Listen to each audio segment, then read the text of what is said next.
Kumusta mga bata? Ngayon, ibabahagi ko sa inyo ang dalawang kwentong puno ng aral. Handa na ba kayong makinig?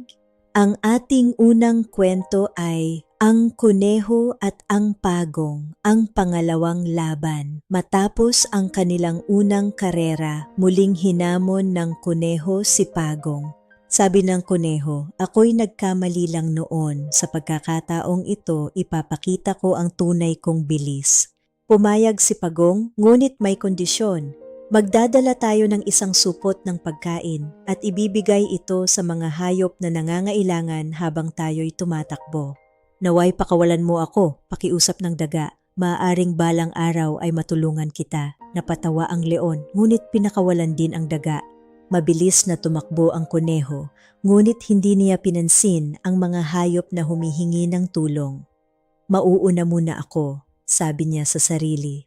Samantala, si Pagong ay mabagal ngunit tumitigil upang magbigay ng pagkain sa bawat hayop na kanyang nadadaanan.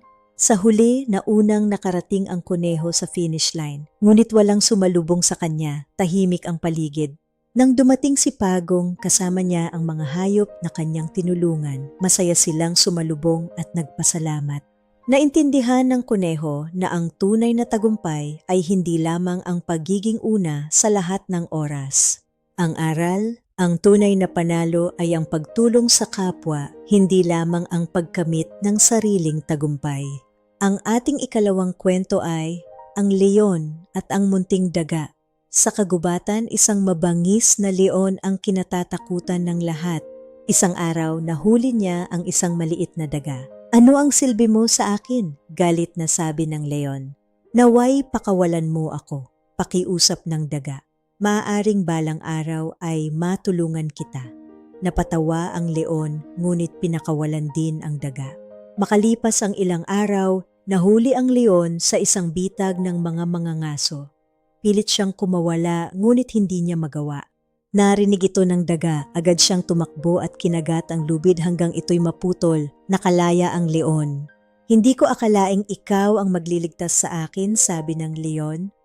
Natutunan niyang igalang kahit ang pinakamaliit na nilalang. Ang aral, huwag maliitin ang iba, bawat isa ay may kakayahang tumulong. Walang maliit kung ang puso ay handang tumulong. Sana ay nagustuhan ninyo ang ating mga kwento ngayon. Hanggang sa muli mga bata, laging tandaan na tumulong sa kapwa, paalam.